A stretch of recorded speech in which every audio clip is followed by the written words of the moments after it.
The government says inflation is around 3%, but if you calculate it using the exact same formula they used in 1980, the real number is closer to 11%. Every single change made to the inflation formula since then has produced a smaller official number, not because prices slowed down, because the math was rewritten. You are not crazy for feeling poorer. The system is working exactly as designed. Here is what is actually happening. The Bureau of Labor Statistics calculates inflation using three techniques that consistently understate rising prices. First, substitution bias. If steak gets too expensive and people buy ground beef instead, the formula counts that as cost stability. Second, geometric weighting, which mechanically produces lower numbers than the old arithmetic method. Third, hedonic quality adjustment. The government decides your new laptop is actually cheaper because it is faster and subtracts that from the measured price increase. In 2022, they used this to reduce the measured cost of used cars even as real used car prices rose over 40%. None of this is a conspiracy. It is documented policy available on the BLS website. Economists have argued about it for decades.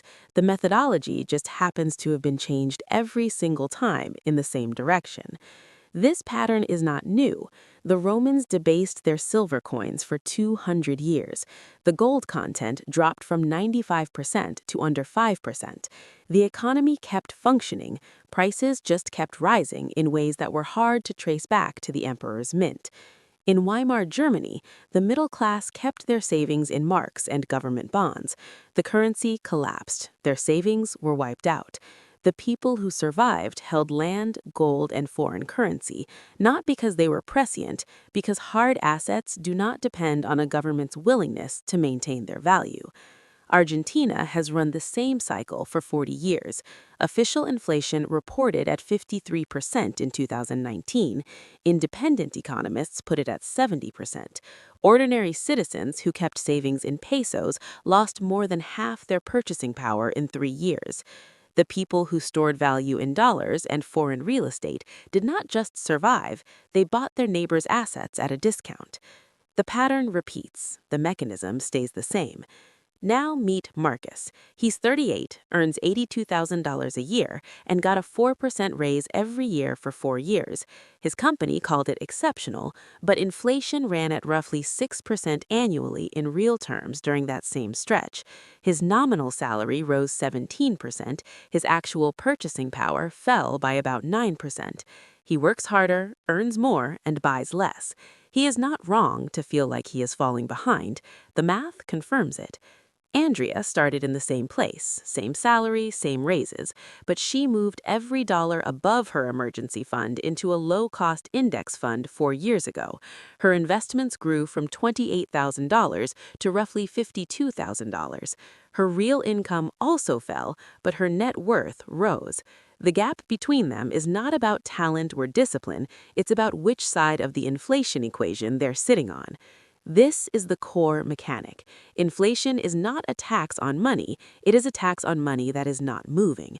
If your savings earn 0.5% and inflation runs at 6%, you are losing purchasing power silently, invisibly, and legally every single month. Nothing changes on your statement. Everything you want to buy gets further away. The people who benefit from sustained inflation are not abstract government officials, they're people who own assets financed with fixed-rate debt. A homeowner with a 3.5% 30-year mortgage is repaying yesterday's loan with tomorrow's cheaper dollars. Their asset appreciates, their debt shrinks in real terms.